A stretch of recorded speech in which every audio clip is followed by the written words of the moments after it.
숨겨주시오. 목숨이 붙어있는 한 반드시 갚겠소. 다시 오겠다.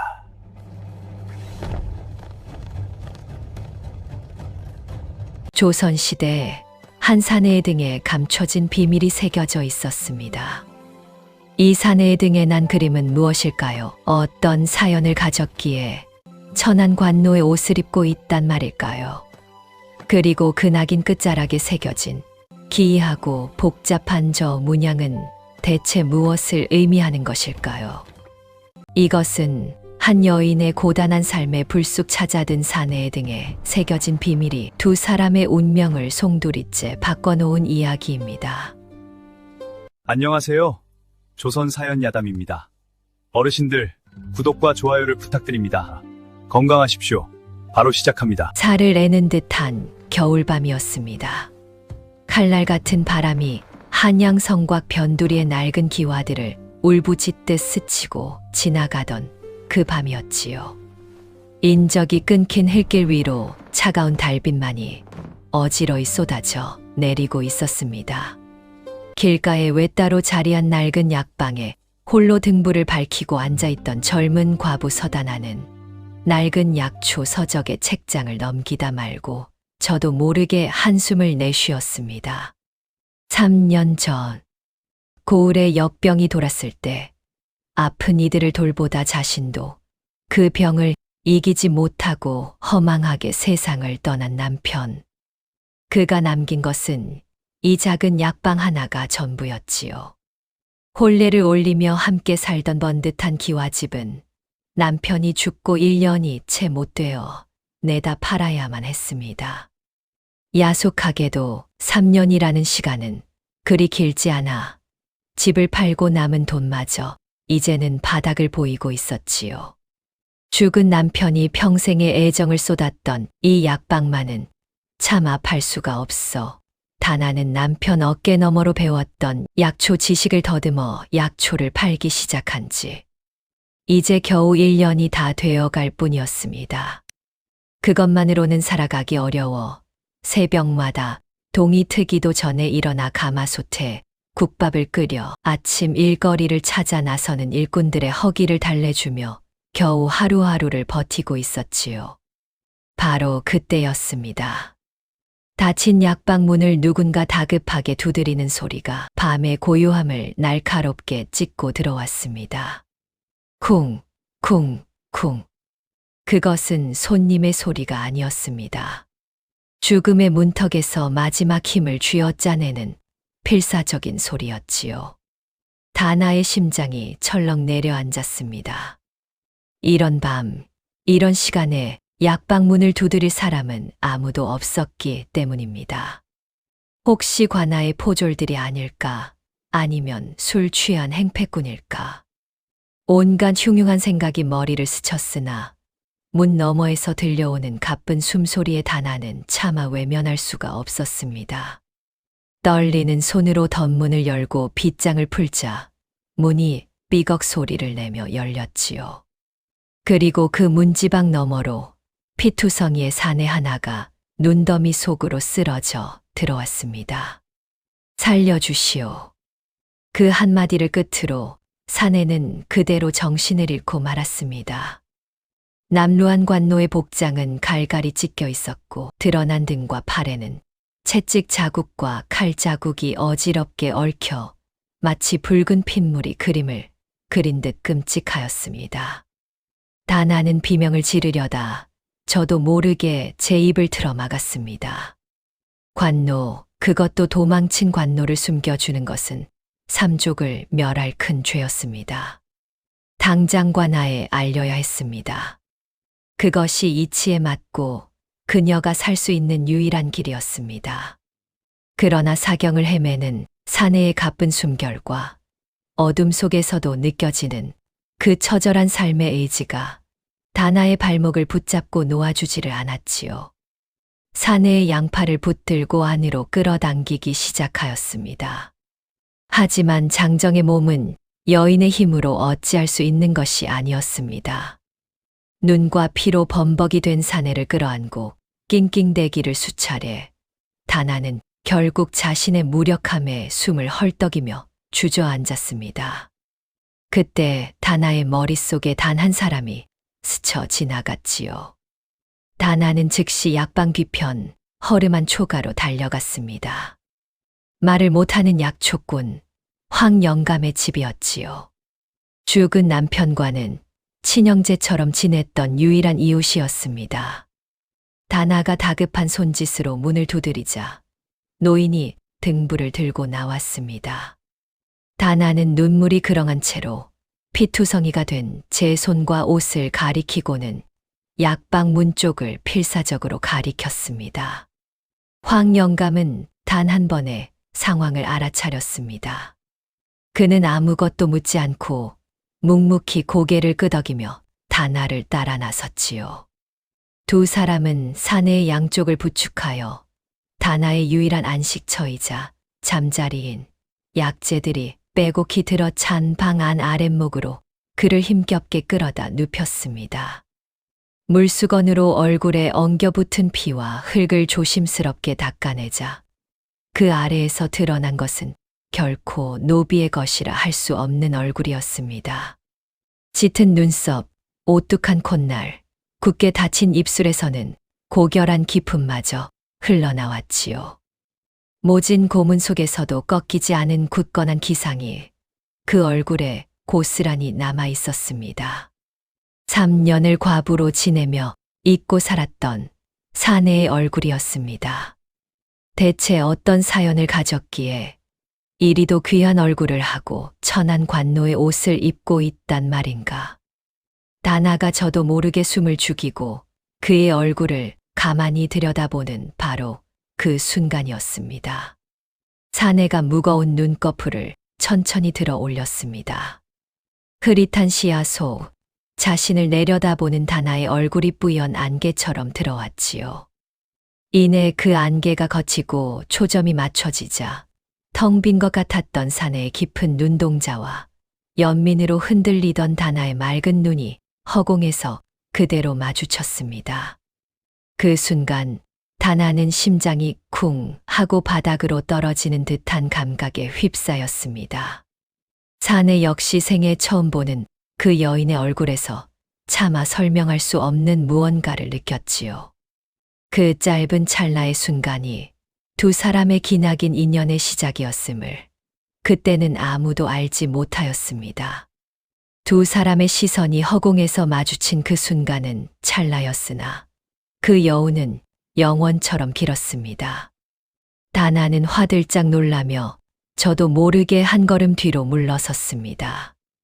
이성은 어서 이자를 경계하라 소리치고 있었으나 방금 전 마주친 그 강렬하고도 슬픈 눈빛이 3년간 얼어붙어 있던 그녀의 가슴 한구석을 송곳처럼 찌르고 들어오는 것을 느꼈지요. 정신을 차린 다나는 아무렇지 않은 척 미리 준비해둔 미음을 그릇에 담아 사내의 머리맡에 가져갔습니다. 일단 이것부터 드시오. 며칠을 굶었으니 속이 놀랄 것이오. 사내는 대답 대신 경계심을 풀지 않은 채 다나와 미음 그릇을 번갈아 쳐다보기만 하였습니다. 그 눈빛은 마치 덫에 걸렸다가 겨우 살아난 한 마리 늑대의 눈빛과도 같았지요. 다나는 그런 그의 마음을 읽었다는 듯 먼저 미음을 한술 떠 제 입으로 가져가 삼키는 모습을 보여주었습니다. 독이 없다는 말 없는 증명이었지요. 그제야 사내는 조금 경계를 풀고 떨리는 손으로 숟가락을 받아들었습니다. 그렇게 다나의 아슬아슬하고 고단한 두 겹의 삶이 시작되었습니다. 남편이 살아생전 약초꾼들이 가져온 약초를 말려두거나 잠시 손님을 맞을 때 쓰던 방 한가운데의 낡은 병풍. 다나는 그 병풍을 조금 더 앞으로 끌어당겨 방 한쪽 구석에 사내가 누울 작은 공간을 만들었습니다. 먹물은 병풍 안쪽, 다나는 병풍 바깥쪽. 그것은 외간 남자와 과부가 한 방에 있다는 남들의 손가락질로부터 그녀 자신을 지키기 위한 최소한의 가림막이자 결코 넘어서는 안 될 위태로운 경계선이었지요. 사내는 말이 없었습니다. 이름도 지난 일도 기억하지 못하는 그는 그저 다나가 가져다 주는 음식을 묵묵히 받아먹고 벽에 기댄 채 어둠 속에서 자신의 존재에 대해 고뇌할 뿐이었지요. 다나는 그의 신분을 묻지 않았습니다. 다만 그의 등에 새겨진 잔인한 먹물 자국을 떠올리며 그에게 먹물이라는 이름을 지어주었지요. 그것은 연민이자 그의 상처를 외면하지 않겠다는 다나만의 약속이었습니다. 그러던 어느 날 밤이었습니다. 여느 때처럼 먹물의 상처를 돌보기 위해 병풍 안으로 들어간 다나는 그의 상태가 심상치 않음을 발견하였습니다. 상처에서 열이 펄펄 끓어올랐고 특히 등에 새겨진 관노라는 글씨 주변이 심하게 덧나 붉은 피고름이 짓물러 흐르고 있었지요. 이대로 두었다가는 살이 썩어 들어갈 판이었습니다. 다나는 이를 악물고 뜨거운 물수건과 약초를 찌어 만든 약을 들고 먹물에게 다가갔습니다. 몸을 좀 돌리시오. 상처가 덧나 이대로 두면 큰일이 나겠소. 먹물이 순순히 몸을 돌려 엎드렸습니다. 낡은 저고리를 걷어 올리자 희미한 등불 아래로 넓고 단단한 사내의 등이 드러났지요. 모진 고문에도 쓰러지지 않은 잘 벼린 강철 같은 등 근육 위에 잔인한 붉은 글씨가 불길하게 번들거리고 있었습니다. 다나는 순간 숨을 멈추었습니다. 3년을 홀로 지내온 과부의 눈에 상처 입은 사내의 맨몸은 낯설고도 아찔한 것이었습니다. 그러나 그 아찔함도 잠시 시뻘겋게 짓물러가는 관노라는 두 글자가 그녀의 심장을 더욱 아프게 찔러왔습니다. 손끝이 파르르 떨리는 것을 감추며 뜨거운 김이 오르는 물수건으로 피고름이 흐르는 상처를 조심스럽게 닦아내기 시작하였습니다. 진물은 살갗에 뜨거운 수건이 닿자 먹물의 등이 저절로 움찔하며 굳어졌습니다. 고통 때문이 아니었지요. 태어나서 처음 느껴보는 감정이었습니다. 누군가가 자신의 가장 깊고 치욕스러운 상처를 이토록 정성스럽게 어루만져준다는 사실에 그는 숨이 멎는 듯한 충격을 받았습니다. 다나의 가늘고 따뜻한 손가락이 상처 주변을 스칠 때마다 그의 온몸으로 난생 처음 느껴보는 뜨거운 부끄러움이 번져나갔습니다. 자신을 내려다보고 있을 그녀의 얼굴을 볼 수는 없었지만 수건을 적시는 그녀의 작은 한숨 소리, 약초를 바르는 그 조심스러운 손길에서 그는 자신을 향한 깊은 연민과 슬픔을 고스란히 느낄 수 있었지요. 그때였습니다. 다나의 입에서 작은 흐느낌이 새어나왔습니다. 잔인한 낙인을 닦아내면 닦아낼수록 그 아래에 숨겨진 사내의 고통이 자신의 것처럼 아파왔기 때문이지요. 그 작은 울음소리에 먹물의 심장이 쿵 하고 내려앉았습니다. 그는 자신도 모르게 고개를 돌려 눈물 젖은 얼굴로 자신의 상처를 닦고 있는 다나의 얼굴을 바라보았습니다. 왜 우시오? 처음으로 그가 다나에게 던진 질문이었습니다. 다나는 흐르는 눈물을 손등으로 훔치며 애써 아무렇지 않은 척 대답하였지요. 아니요, 그저 약초 연기가 매웠어. 거짓말이었습니다. 먹물은 알고 있었습니다. 그녀가 자신의 상처 때문에 울고 있다는 것을. 그리고 그 눈물이 지난 세월 그 누구에게도 받아보지 못했던 가장 따뜻한 위로라는 것을 말입니다. 고독한 과부의 삶에 찾아온 이름 모를 사내. 그는 더 이상 불길한 침입자가 아니라 그녀의 고단한 삶을 위로하는 유일한 존재가 되어가고 있었지요. 그리고 먹물에게 다나는 기억나지 않는 과거의 고통을 치유해주는 단 하나의 구원이었습니다.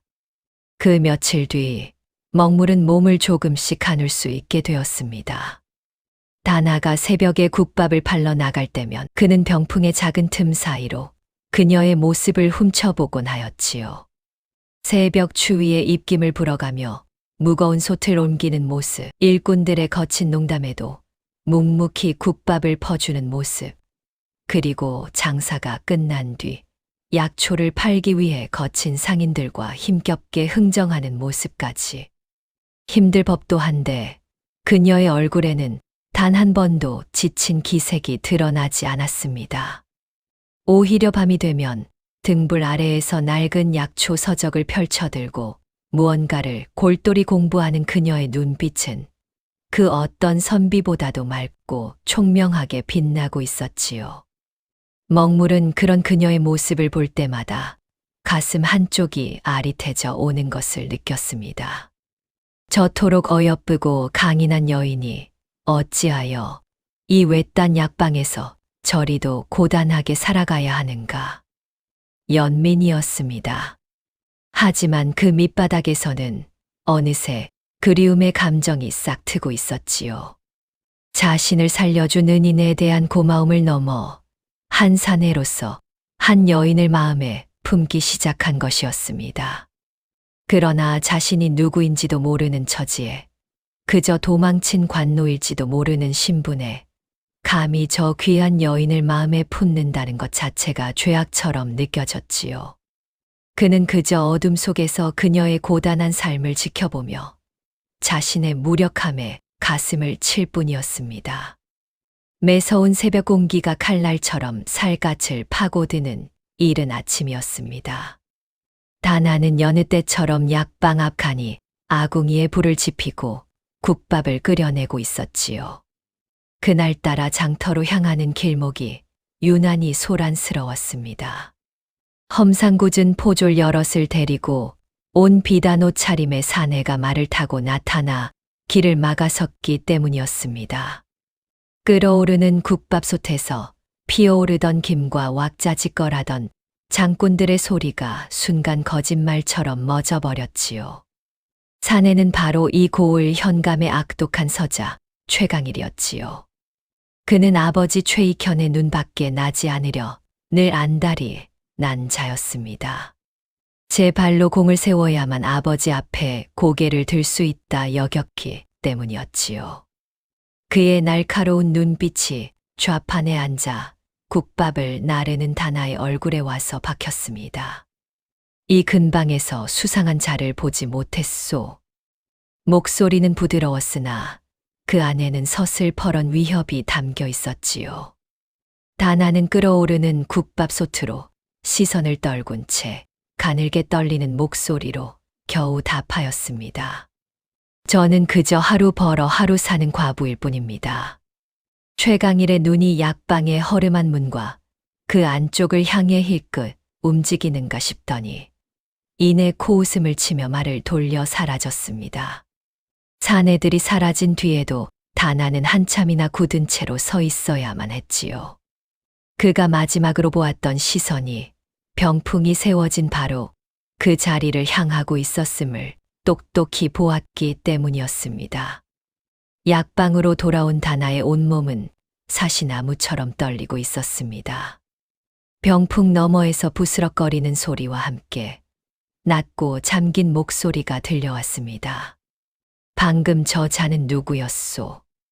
먹물의 목소리였습니다. 다나는 병풍에 이마를 기댄 채 눈을 질끈 감았습니다. 아무것도 아닙니다. 어서 쉬세요. 그녀의 대답에 사내는 더 이상 아무것도 묻지 않았습니다. 다만 병풍을 사이에 두고 방 안의 공기는 무겁게 가라앉았습니다. 그날 밤 다나는 잠 모지 이루고 뒤척였습니다. 밖은 칠흑 같은 어둠에 잠겨 있었고 오직 병풍 너머에서 들려오는 사내의 고른 숨소리만이 살아있는 생명의 증거처럼 귓가에 울렸습니다. 저 사내를 계속 숨겨주다가는 자신 또한 무사하지 못하리라는 것을, 저 위험한 최강일이 다시 찾아오리라는 것을 예감할 수 있었습니다. 하지만 문을 두드리던 그의 절박한 숨소리와 피 묻은 얼굴 위로 빛나던 그 까만 눈동자를 차마 외면할 수가 없었지요. 이튿날 황 영감이 뒷산에서 해온 땔감을 지고 약방을 찾았습니다. 다나는 마침 먹물의 상처에 바를 새 약초를 빻아 즙을 내고 있었습니다. 황 영감은 말없이 땔감을 부엌 한쪽에 내려놓고는 을에 그러하듯 방 안으로 들어와 다나가 빻던 약절구의 공이를 받아 들고 이를 돕기 시작했습니다. 쿵, 쿵 절구 찢는 소리가 방 안에 묵직하게 울렸지요. 먹물은 병풍 안쪽에서 인기척을 느끼고 숨을 죽이고 있었습니다. 다나가 즙을 짜낸 약초 그릇을 들고 병풍 안으로 들어서는 순간이었습니다. 황 영감의 눈이 무심코 병풍 안쪽을 향했고 잠시 몸을 일으키려던 먹물의 등 한쪽이 그의 시야에 들어왔습니다. 시뻘겋게 부어오른 살점 위에 낙인처럼 새겨진 붉은 글씨, 그리고 그 글씨의 끝자락에 새겨진 기이한 문양을 본 황 영감의 얼굴이 하얗게 질리고 말았습니다. 쿵, 쿵 하고 울리던 절구질이 뚝 멎었습니다. 묵직한 돌절구 공이가 그의 손에서 미끄러져 마룻바닥에 쿵 하고 떨어지는 소리가 방 안을 날카롭게 울렸지요. 황 영감은 숨을 헐떡이며 뒷걸음질 쳤습니다. 갑작스러운 그의 행동에 놀란 다나가 무슨 일이냐 물었지만 황 영감은 이미 충격으로 말을 잃은 사람이었기에 그저 손을 휘저으며 고통스러운 소리만 낼 뿐이었습니다. 그러던 그가 갑자기 부엌 화로 앞으로 달려가더니 타다 남은 숫덩이 하나를 집어들고는 방바닥에 무언가를 그리기 시작했습니다. 그것은 바로 방금 전 보았던 먹물의 등 위 낙인 끝에 새겨져 있던 기이하고 복잡한 형태의 문양이었습니다. 황 영감은 그 문양을 그리고는 떨리는 손가락으로 문양을 가리켰다가 다시 다나의 죽은 남편이 마지막으로 약초를 캐러 갔던 뒷산을 가리키며 애타게 소리를 질렀습니다. 알아들을 수 없는 벙어리의 외침이었지만 다나는 그 순간 심장이 멎는 듯한 충격에 휩싸였습니다. 죽은 남편의 마지막 모습, 그리고 저 문양. 잊고 있던 기억의 파편이 날카롭게 머리를 스치고 지나갔습니다. 다나는 비틀거리는 걸음으로 방구석의 낡은 나무 괴짝으로 다가갔습니다. 남편이 남긴 유품이 담겨있는 괴짝이었지요. 다나의 아버지는 이 고을에서 이름 있는 의원이었고 남편은 그 약방을 물려받아 다나와 함께 살았습니다. 약을 다루는 집안이었기에 괴짝 안에는 남편의 손때 묻은 약초칼과 낡은 옷가지 몇 점이 들어 있었지요. 다나는 그 옷가지들을 헤치고 가장 아래에 깔려 있던 작은 비단 주머니를 꺼내 들었습니다. 그것은 남편이 죽던 날 아침 품에 고이 간직하고 있던 주머니였습니다. 주머니를 열자 안에는 말라비틀어진 약초 몇 잎이 들어 있었습니다. 그리고 그 약초를 감싸고 있던 질긴 종이 조각 위에 붉은 인주로 찍어낸 작은 낙인이 선명하게 찍혀 있었습니다. 바로 황 영감이 바닥에 그린 그리고 먹물의 등에 새겨져 있던 것과 똑같은 문양이었습니다. 다나의 손에서 비단 주머니가 떨어지고 그녀의 눈에서 뜨거운 눈물이 왈칵 쏟아져 내렸습니다. 남편의 죽음은 단순한 역병이 아니었음을, 이 모든 것이 거대한 비밀과 연결되어 있음을 직감하게 된 것이지요. 방바닥에는 황 영감이 그린 검은 문양이 스산하게 남아 있었고 병풍 너머에서는 아무것도 모르는 사내의 낮은 기침 소리가 울려 퍼지고 있었습니다. 다나의 손에서 비단 주머니가 떨어져 굴러가는 소리가 적막한 방 안을 울렸습니다. 그 순간 굳게 닫힌 약방문을 누군가 거칠게 두드리기 시작하였지요. 쿵, 쿵, 쿵. 문짝이 부서져라 울리는 소리에 다나는 물론이고 병풍 너머에 숨죽이고 있던 먹물과 넋이 나간 채 바닥에 주저앉아 있던 황영감까지 모두 하얗게 질리고 말았습니다. 문 열어라, 관하다. 문 밖에서 들려오는 고함 소리는 어제 들었던 바로 그 최강일의 것이었지요. 다나는 정신이 번쩍 들었습니다. 그녀는 재빨리 바닥에 떨어진 비단 주머니와 종이, 조각을 품속 깊이 숨기고는 황영감의 팔을 잡아 끌어 뒷문으로 내보냈습니다. 그리고는 병풍으로 달려가 속삭였지요. 숨으세요. 제발 죽은 듯이 계셔야 합니다. 먹물은 대답 대신 거친 숨을 삼켰습니다. 다나는 방 안을 재빨리 둘러보았습니다. 병풍 앞을 가릴 만한 것이 마땅치 않았지요. 그녀는 눈에 뵈는 대로 약초 더미와 빈 자루들을 병풍 앞으로 다급하게 밀어 쌓았습니다. 그저 어수선한 약재 창고처럼 보이게끔 꾸미기 위함이었지요. 문은 금방이라도 부서질 듯 덜컹거렸습니다. 다나는 마른 침을 삼키고 떨리는 손으로 문빗장을 열었습니다. 문이 열리자마자 횃불을 든 포졸들과 함께 최강일이 차가운 밤 공기를 몰고 방 안으로 들이닥쳤습니다. 그의 매서운 눈이 방 안 구석구석을 훑기 시작하였지요. 어젯밤 이 근처에서 도망친 관노를 봤다는 제보가 있었다. 그는 다나의 턱 밑까지 다가와 나지기 말했습니다. 다나는 금방이라도 터져 나올 듯한 심장을 누르며 고개를 저었습니다. 정말 아무도 보지 못했습니다. 최강일은 그런 다나의 얼굴을 비웃듯 바라보다가 시선을 돌려 포졸들에게 명령하였습니다. 샅샅이 뒤져라. 천장 위, 아궁이 속까지 전부. 포졸들이 약방 안을 헤집고 다니기 시작했습니다. 약초 자루들이 터지고 괴짝들이 열리는 소리가 방 안을 가득 메웠지요. 다나는 두 손을 마주 잡은 채 그저 그 모습을 지켜볼 수밖에 없었습니다. 한 포졸이 병풍 쪽으로 다가가 쌓아놓은 약초 더미를 발로 툭 찼습니다. 다나의 심장이 쿵 하고 바닥으로 떨어지는 듯하였지요. 병풍 너머 불과 한 뼘도 안 되는 거리에 먹물이 숨어 있었습니다. 바로 그때 다나가 비틀거리며 앞으로 쓰러졌습니다. 아흑! 그녀는 일부러 약초를 빠던 돌절구에 발을 부딪혀 넘어지며 옆에 있던 약초 선반을 함께 무너뜨렸습니다. 와르르! 선반 위에 약재 그릇들이 깨지고 빻아놓은 약초 가루가 사방으로 흩날리며 매캐한 향을 피워 올렸지요. 모든 포졸들의 시선이 일제히 다나에게로 쏠렸습니다. 최강일은 짜증 섞인 표정으로 다나를 내려다보며 말했습니다. 부주의한 계집 같으니. 그는 더 이상 흥미가 없다는 듯 손을 휘저으며 밖으로 나갔습니다. 나와라.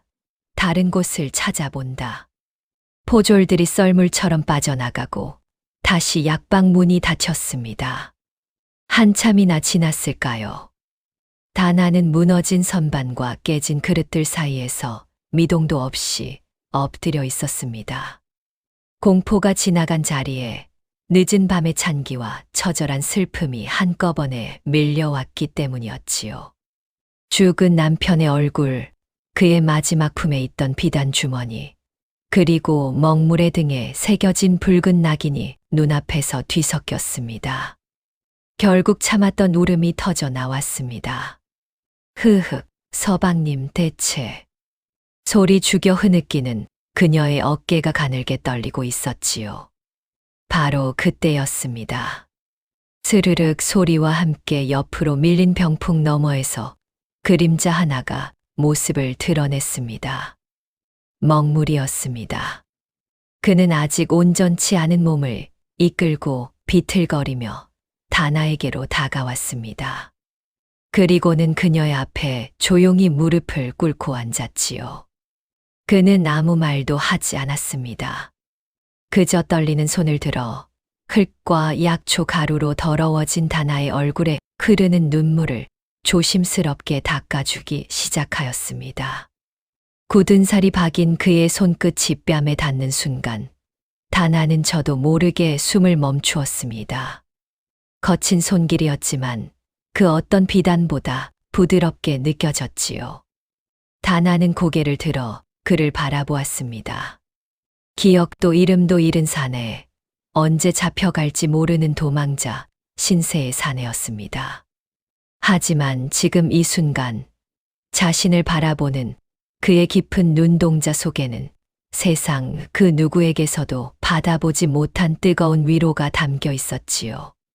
한참이나 다나의 눈물을 닦아주던 그가 마침내 갈라진 목소리로 입을 열었습니다. 다시는 혼자 울게 하지 않겠소. 그것은 그의 첫 번째 맹세였습니다. 그 한마디에 다나의 가슴을 짓누르던 모든 것이 무너져 내리는 듯 했습니다. 그녀는 그의 품에 얼굴을 묻고 아이처럼 서럽게 울기 시작했습니다. 먹물은 그런 그녀의 작은 등을 가만히 토닥여 주었지요. 얼마나 그렇게 있었을까요?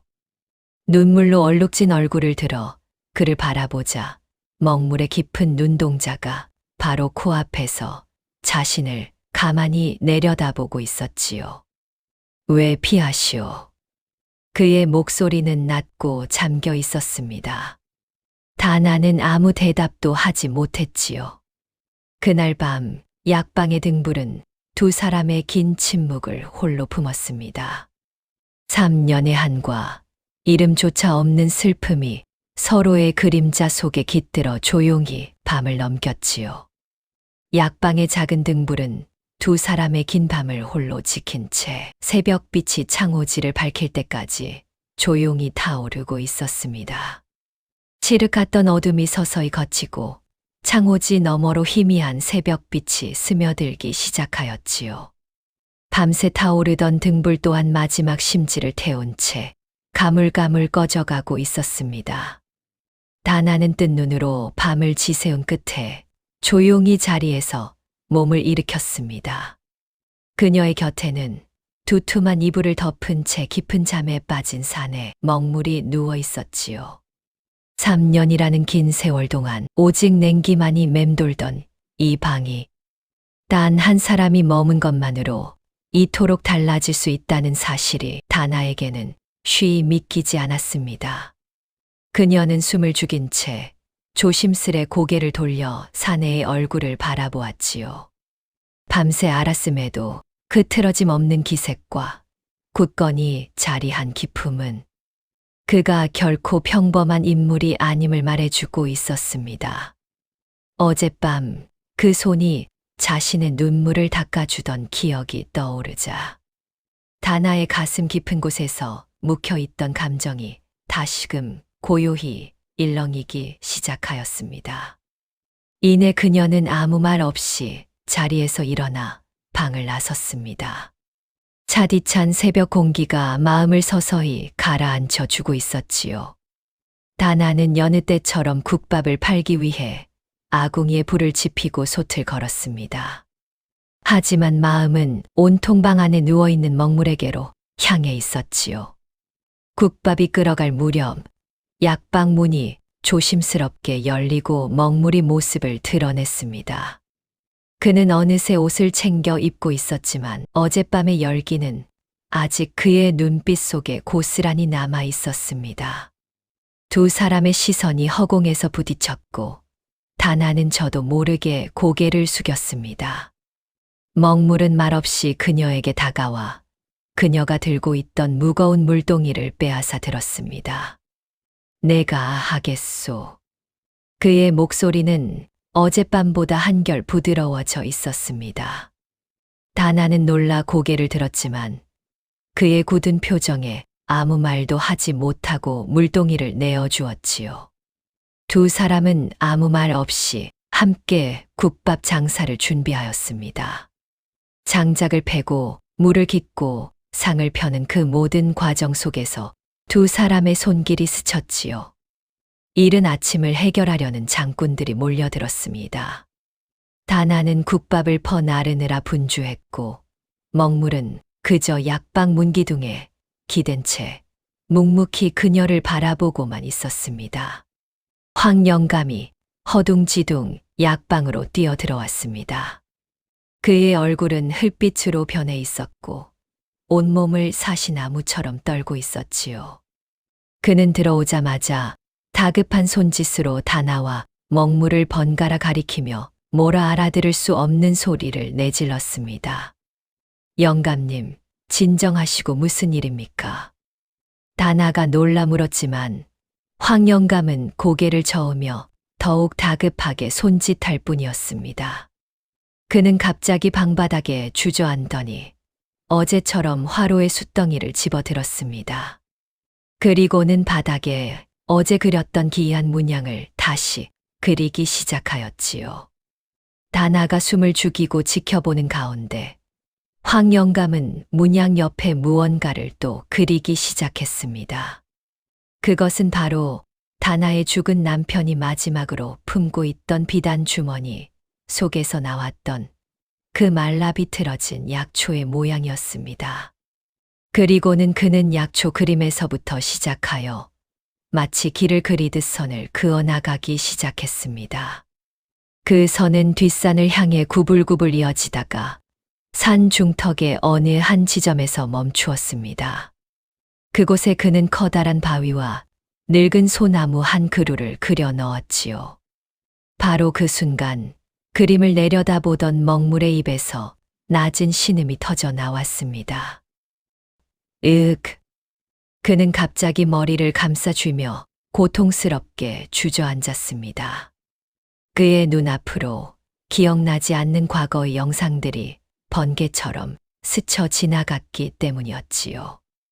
안개 낀 산길, 누군가와 다급하게 대화를 나누는 자신의 모습, 그리고 비밀 장부라는 단어, 마지막으로 바로 저 수치로 그린 것과 똑같은 문양이 새겨진 낡은 상자를 땅에 묻는 장면이었습니다.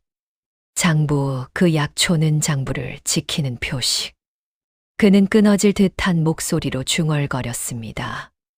다나는 고통스러워하는 먹물을 부축하며 어쩔 줄을 몰라 했습니다. 황 영감이 그린 그림, 그리고 먹물이 내뱉은 알 수 없는 말들. 남편의 죽음과 이 산에 잃어버린 기억이 바로 저 산속 어딘가에 함께 묻혀 있음을 직감할 수 있었지요. 다나는 결심했습니다. 더 이상 두려움 속에 숨어 있을 수만은 없었습니다. 그녀는 고통스러워하는 먹물의 얼굴을 단단한 눈빛으로 바라보며 말했습니다. 가야겠습니다. 영감님이 가리키는 그곳으로 제가 가야겠습니다. 그녀의 목소리는 작았지만 그 안에는 모든 것을 걸겠다는 굳은 의지가 담겨 있었습니다. 가야겠습니다. 영감님이 가리키는 그곳으로 제가 가야겠습니다. 다나의 나직하지만 단호한 목소리가 방 안의 무거운 공기를 갈랐습니다. 그 순간 머리를 감싸 쥔 채 신음하던 먹물이 번개처럼 고개를 들고는 비틀거리며 일어서는 그녀의 팔목을 와락 붙잡았지요. 안 돼요. 혼자는 절대 보낼 수 없소. 그의 목소리는 고통으로 갈라져 있었지만 그 안에 담긴 의지만은 강철과도 같이 단단하였습니다. 다나는 그런 그의 얼굴을 마주보며 고개를 저었습니다. 몸도 성치 않으신 분이 어찌 험한 산길을 오르시겠습니까? 날이 밝는 대로 제가 속히 다녀오겠습니다. 하지만 먹물은 그녀의 팔을 놓아 주기는커녕 오히려 더욱 힘을 주어 잡았습니다. 내 기억이요. 내 과거가 그곳에 있소. 그리고 당신을 혼자 위험에 빠뜨릴 수는 없소. 두 사람은 그날 밤 인적이 끊기기를 기다려 함께 산에 오르기로 하였습니다. 해가 서산 너머로 완전히 넘어가고 마을에 어둠이 짙게 깔리자 두 사람은 만반의 준비를 하였지요. 다나는 주먹밥 몇 개와 물을 담은 표주박, 그리고 혹시 몰라 작은 호미를 허리춤에 찼습니다.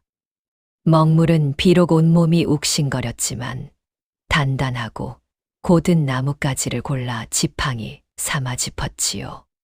준비를 하는 동안 두 사람 사이에는 아무런 대화도 오가지 않았습니다.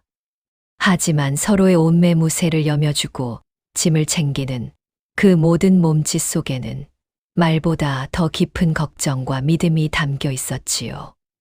마침내 두 사람은 약방의 뒷문을 열고 칠흑 같은 어둠 속으로 몸을 숨겼습니다. 산 위로 향하는 길은 험하고 스산하였습니다. 달빛조차 구름에 가려 한치 앞도 분간하기 어려웠고 바스락거리는 나무십 소리, 멀리서 들려오는 부엉이 울음소리 하나하나에 심장이 철렁 내려앉은 듯하였지요. 그때마다 먹물은 말없이 다나의 앞을 막아서거나 그녀의 손을 더욱 굳게 잡았습니다. 한참을 올랐을까요? 마침내 두 사람은 황영감이 그렸던 바로 그 장소에 도착하였습니다. 거대한 바위 옆으로 수백 년은 좋게 되었을 법한 늙은 소나무 한 그루가 용처럼 꿈틀거리며 서 있었지요. 바로 여기요. 틀림없소. 다나는 말없이 허리춤에 찼던 호미를 꺼내 땅을 파기 시작하였습니다. 꽁꽁 얼어붙은 흙을 파내는 것은 웬만한 사내에게도 벅찬 일이었지만 다나는 땀을 뻘뻘 흘리면서도 호미질을 멈추지 않았지요.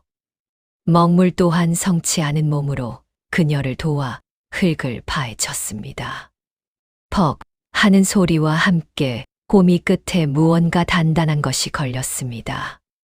두 사람은 서로를 마주보고는 더욱 힘껏 흙을 파헤쳤지요. 이윽고 흙 속에서 모습을 드러낸 것은 검은 오칠을 한 자그마한 나무 상자였습니다. 먹물은 떨리는 손으로 상자를 끌어안았습니다. 두 사람은 상자를 들고 다시 약방으로 돌아왔습니다. 마침내 쩍 하는 소리와 함께 상자 뚜껑이 열렸습니다. 하지만 상자 안을 들여다본 두 사람은 실망감을 감출 수 없었습니다. 그 안에는 그들이 기대했던 장부 따위는 없었고 그저 잘 마른 약초 한 묶음이 들어있을 뿐이었기 때문이었지요. 이게 대체... 하지만 약초를 집어 든 다나의 표정이 순간 굳어졌습니다. 그 약초는 일반적인 약재가 아니었지요. 아버지 의원에게 배운 지식으로 단번에 알아볼 수 있었습니다. 아주 적은 양으로도 사람을 죽일 수 있는 무서운 독초였습니다. 그리고 그 독초 묶음을 유심히 살피던 다나의 눈이 커졌습니다. 약초 묶음 깊숙한 곳에 기름종이로 곱게 싼 작은 두루마리 하나가 숨겨져 있었기 때문이었습니다. 다나는 떨리는 손으로 두루마리를 펼쳤습니다. 그 안에는 여러 사람의 이름과 함께 날짜, 그리고 특정 약재의 이름이 빼곡하게 적혀 있었습니다. 그리고 그 명단의 가장 마지막에 너무나도 익숙한 이름 석자가 적혀 있었지요. 바로 그녀의 죽은 남편의 이름이었습니다. 그리고 그의 이름 옆에는 바로 이 상자 안에 들어있던 것과 똑같은 독초의 이름이 선명하게 적혀 있었습니다. 그 순간 다나의 머릿속에 잊고 있던 기억 하나가 섬광처럼 스쳐 지나갔습니다. 남편이 죽던 날 그가 마지막으로 마셨던 탕약에서 나던 기묘한 향기, 그리고 그의 품속에서 나왔던 비단 주머니, 속 약초에 찍혀 있던 바로 그 문양. 남편은 역병으로 죽은 것이 아니었습니다. 바로 이 독초로 누군가에 의해 살해당한 것이었습니다.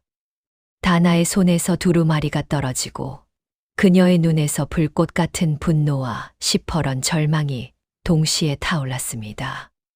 그녀의 시선은 바닥에 떨어진 종이 위, 죽은 남편의 이름과 그 옆에 선명히 적힌 독초의 이름에 고정된 채 미동도 하지 않았지요. 남편은 역병으로 죽은 것이 아니었습니다. 차가운 탕약 한 사발에 억울한 죽음을 맞이한 것이었습니다. 지난 3년간 가슴을 짓눌러왔던 슬픔이 순식간에 온몸의 피를 들끓게 하는 시퍼런 분노로 변해갔습니다. 다나의 파르르 떨리는 어깨를 보던 먹물이 말없이 그녀의 앞에 무릎을 꿇고 바닥에 떨어진 두루마리를 집어들었습니다. 그의 시선 또한 수많은 이름들을 지나 다나의 남편 이름과 그 옆에 독초 이름에 멈추었지요. 바로 그 순간이었습니다. 그의 눈이 상자 안에 남아있던 바로 그 독초를 향하자 먹물의 머릿속에서 무언가 뚝 하고 끊어지는 소리가 났습니다. 그는 손을 뻗어 마치 홀린 사람처럼 그 섬뜩한 독초의 잎사귀 하나를 집어들었지요. 손끝에 서늘하고도 기묘한 감촉이 닿는 순간 그의 눈앞으로 지옥 같은 과거의 장면들이 폭풍처럼 휘몰아치기 시작하였습니다. 비명 소리와 함께 그의 등 뒤로 자결하는 고통, 관노라는 낙인이 새겨지던 끔찍한 기억. 그리고 낡은 서고에서 바로 이 독초를 이용해 누군가를 해하는 비밀 장부를 자신이 필사하고 있던 모습이었습니다. 마지막으로 비단 옷을 입은 험상궂은 사내가 자신에게 이 나무 상자를 건네며 말하는 목소리가 귓전을 때렸지요. 이것을 아무도 찾지 못할 곳에 묻고 너 또한 영원히 사라져야 한다. 먹물은 머리를 감싸쥐며 바닥에 쓰러져 뒹굴었습니다. 내가 내 손으로 이 장부를. 다나는 눈앞의 광경에 정신을 차릴 수가 없었습니다. 그녀는 쓰러진 먹물의 몸을 흔들고 뺨을 두드리며 애타게 그를 불렀습니다. 정신 차리세요, 여보시오. 하지만 먹물은 고통스러운 신음만 내뱉을 뿐 이내 온몸이 불덩이처럼 뜨거워지며 정신을 잃고 말았습니다. 그날부터 지옥 같은 일주일이 시작되었습니다. 먹물은 꼬박 1회 동안 사경을 헤맸습니다. 온몸은 불덩이처럼 타올랐고 입술은 바싹 말라 갈라졌으며 알아들을 수 없는 잠꼬대만이 그의 입에서 끊임없이 새어나왔지요. 현감 최익현, 죽이지 않았소. 내가 아니요. 장부를 찾아야. 다나는 자신의 슬픔을 돌아볼 겨를도 없이 뜬 눈으로 밤을 새우며 그의 곁을 지켰습니다. 차가운 물수건으로 쉴 새 없이 그의 몸을 닦아주고 탕약을 다려 억지로 그의 입에 흘려 넣었습니다. 다나는 그의 손을 잡고 눈물로 기도했습니다. 제발 죽지 마시오. 이대로 나를 혼자 두고 가지 마시오. 그렇게 7번째 날 새벽이 밝아올 무렵 기적처럼 산에 열이 내리기 시작하였습니다. 한참 뒤 먹물이 희미하게 눈을 떴습니다. 그는 멍한 눈으로 한참이나 약방의 천장을 바라보다가 자신의 곁에서 퀭한 눈으로 자신을 내려다보고 있는 다나를 발견하였지요. 그의 눈빛은 텅 비어 있었습니다. 다나를 향한 그 어떤 감정도 읽을 수 없는 그저 맑고 차가운 그러나 위험이 서려 있는 눈빛이었지요. 여기는 어디요? 낭자는 또 누구시오? 다나의 심장이 쿵 하고 바닥 가장 깊은 곳으로 떨어져 내렸습니다. 이 사내는 어젯밤의 그 사내가 아니었습니다. 그녀와 함께 울고 그녀를 위로하고 그녀의 모든 것을 받아주었던 그 사내는 이래간의 뜨거운 열과 함께 재가 되어 사라져 버린 것이었습니다. 다나는 애써 입꼬리를 올려 미소를 지으려 하였지만 입술이 파르르 떨려왔지요. 정신이 드십니까? 이 약방에서 나으리를 구했습니다. 먹물은, 아니 이제는 더 이상 먹물이 아닌 그 사내는 천천히 몸을 일으켰습니다. 그리고는 자신의 몸과 바닥에 놓인 두루마리를 번갈아 보더니 모든 것을 기억해냈다는 듯 짧은 탄식을 내뱉었지요. 그는 다나를 향해 고개를 깊이 숙였습니다. 지난 일주일 신세를 졌소. 나는 이 장부의 주인 이헌이라 하오. 이 은혜는 내 목숨을 다해서라도 반드시 갚겠소. 그의 말은 진심이었지만 그 안에는 은인에 대한 감사와 빚을 갚으려는 의무감만이 있을 뿐 연정을 품었던 사내의 마음은 단 한 조각도 남아있지 않았습니다. 다나는 아무 말도 할 수 없었습니다. 그저 하얗게 마른 입술을 씹으며 고개를 떨굴 뿐이었지요. 이헌이라 불린 사내는 두루마리를 집어들었습니다. 그의 눈빛은 차갑고도 날카롭게 변해 있었지요. 현감 최익현 그 자에게 죗값을 치르게 해야 하오. 그리고 낭자의 남편 또한 그를 위해 이제 내가 낭자의 칼이 되겠소. 그날 약방의 작은 방 안에서 세상에서 가장 가깝고도 가장 머나먼 동지가 탄생하였습니다. 복수라는 하나의 목표를 향해 나아가지만 서로 다른 꿈을 꾸게 된 두 사람의 비극적인 동행이 그렇게 시작되고 있었습니다.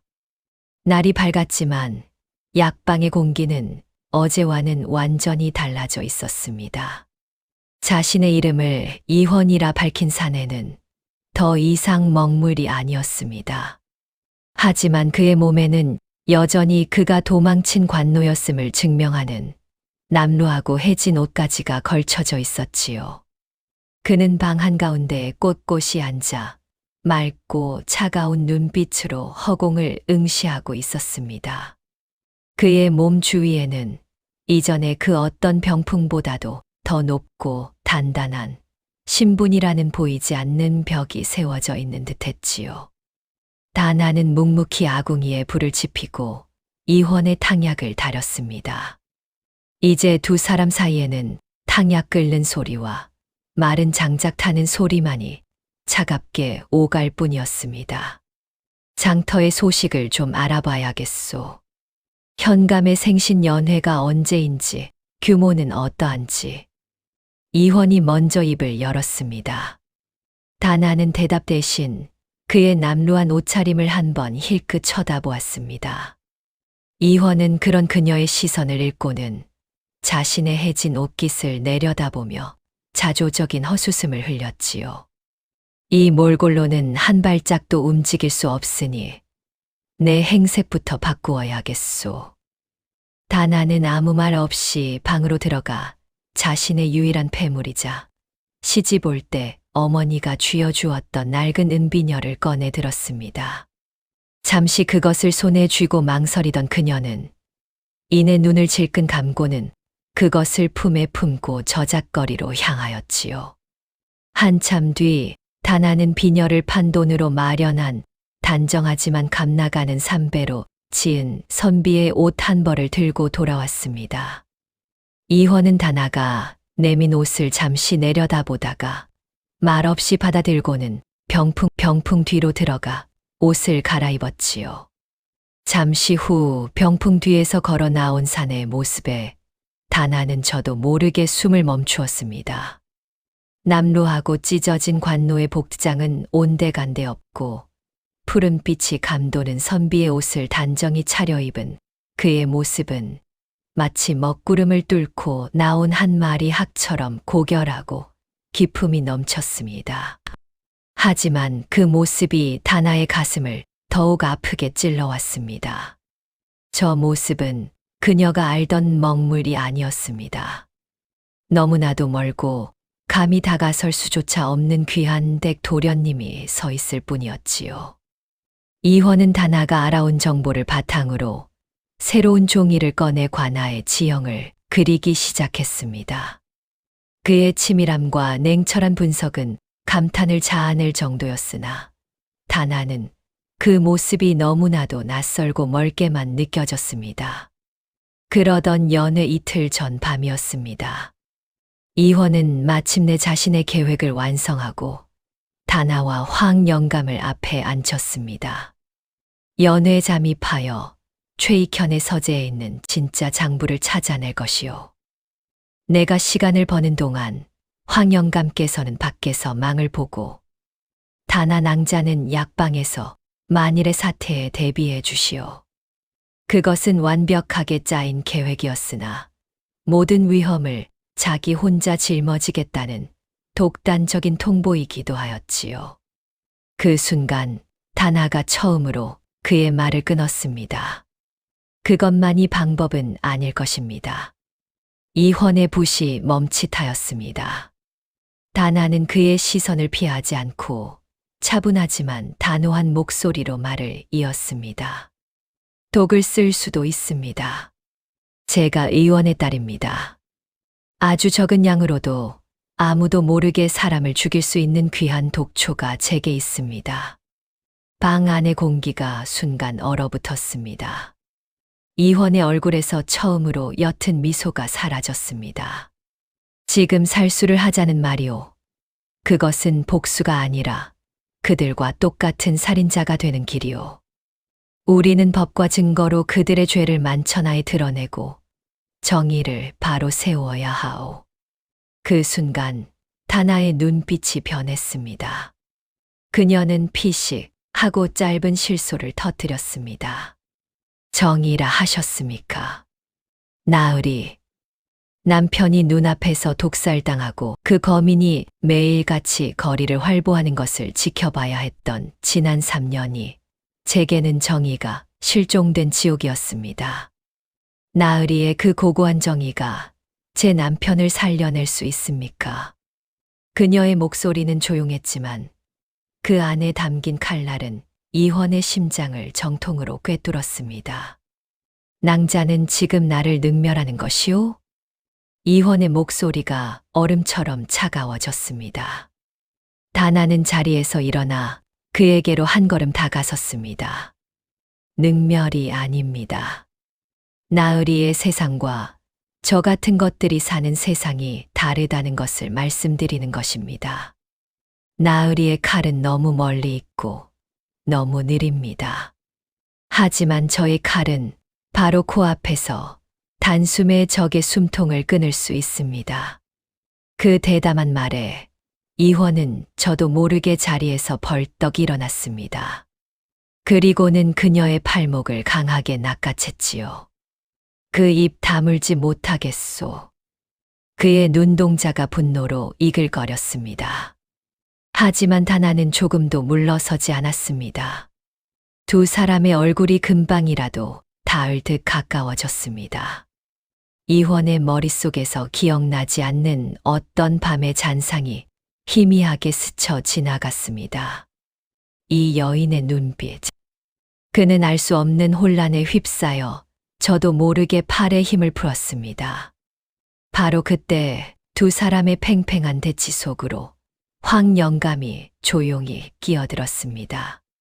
그는 말없이 방구석으로 가더니 작은 약상자 하나를 들고 왔습니다. 그리고는 그 상자를 열어 칠흑같이 검고 보기만 해도 섬뜩한 기운이 느껴지는 말린 약초 뿌리 하나를 꺼내 들었지요. 그는 이헌을 한번 쳐다보고는 이내 그 약초 뿌리를 다나의 손에 쥐어주었습니다. 그리고는 아무 말 없이 그녀의 손을 굳게 잡아주고는 고개를 한번 끄덕여 보였습니다. 나는 너의 칼을 믿는다. 이헌은 그 광경을 그저 멍하니 바라볼 수밖에 없었습니다. 이 약방 안에서 자신은 철저히 이방인이었습니다. 자신의 정의와 명예는 이 처절한 생존과 복수의 열망 앞에서 너무나도 무력하고 공허하게 느껴졌지요. 그는 아무 말 없이 붓과 종이를 챙겨 들고 밖으로 나섰습니다. 방 안에 홀로 남은 다나는 손 안에 쥐어진 차가운 독초 뿌리를 가만히 내려다보았습니다. 그녀의 눈빛은 더 이상 슬픔으로 흔들리지 않았습니다. 오직 차갑고도 단단한 복수의 칼날만이 시퍼렇게 서려 있을 뿐이었지요. 현감의 생신 연회가 열리는 날이 밝았습니다. 약방 안의 공기는 그 어느 때보다도 팽팽하게 당겨진 활시위 같았지요. 이헌은 지난 며칠간 다나가 저작거리에서 구해온 종이와 붓으로 위조한 초대장을 완벽하게 만들어내었습니다. 그의 글씨는 살아 움직이는 듯 유려하였고 관아의 직인 또한 실물과 구별이 어려울 정도로 정교하였지요. 해가 뉘엿뉘엿 저물기 시작하자 이화는 연회에 갈 채비를 하였습니다. 다나는 말없이 그의 옷매무새를 마지막으로 여며주었지요. 그 순간이었습니다. 이화의 시선이 다나의 손끝에 머물렀습니다. 약초를 다루느라 군데군데 작은 상처가 나고 솥을 옮기느라 굳은 살이 박인 그 작은 손. 거칠고 투박한 손이었지만 자신의 옷깃을 여며주는 그 손길은 더없이 조심스럽고 따뜻하였지요. 이화는 알 수 없는 감정에 사로잡혀 저도 모르게 그 손을 잡고 싶다는 충동에 휩싸였습니다. 하지만 그는 이내 고개를 저으며 마음을 다잡았지요. 황 영감께는 내가 신호를 보낼 것이니 그 전까지는 경거망동하지 말라 전해주시오. 그리고 낭자 또한 부디 몸조심하시오. 그것은 동지를 향한 당부였으나 그 끝은 저도 모르게 희미하게 떨리고 있었습니다. 나으리께서도 부디. 다나는 차마 그를 쳐다보지 못한 채 작은 목소리로 답할 뿐이었지요. 이화는 말없이 고개를 끄덕이고는 어둠 속으로 발걸음을 옮겼습니다. 그의 모습이 완전히 사라질 때까지 다나는 그 자리에 못 박힌 듯 서서 그가 사라진 어둠을 하염없이 바라보았지요. 죽으러 가는 사내의 뒷모습이었습니다. 그런데도 다나의 가슴 한켠에서는 제가 된 줄 알았던 그 떨림이 다시금 살아나 심장을 두드리고 있었습니다. 그 시각 관아의 연회장은 온갖 불빛과 흥청거리는 소리로 가득했습니다. 이화는 한양에서 잠시 들른 과객으로 자신을 소개하며 조금의 위축됨도 없이 자연스럽게 연회장 안으로 섞여 들어갔습니다. 그는 곧장 최강일에게로 향했습니다. 이화는 그의 잔에 술을 채워주며 나직이 말했습니다. 좋은 날에 좋은 술이 빠질 수야 있겠습니까? 두 사람은 몇 순배 술잔을 주고받으며 탐색전을 벌였습니다. 그러다 마침내 이환이 결정적인 미끼를 던졌습니다. 헌데 이 고을은 참으로 기이한 문양을 쓰는가 봅니다. 얼마 전 산길에서 주운 물건이 하나 있는데 필시 이 고을의 귀한 분이 잃어버린 것인 듯하여 주인을 찾아주고자 하니 도통 알 길이 없더이다. 그 말을 듣는 순간 최강일의 눈빛이 뱀처럼 번뜩였습니다. 이화는 손가락으로 술상 위에 그 상자와 두루마리에 찍혀있던 문양을 정확하게 그려 보였습니다.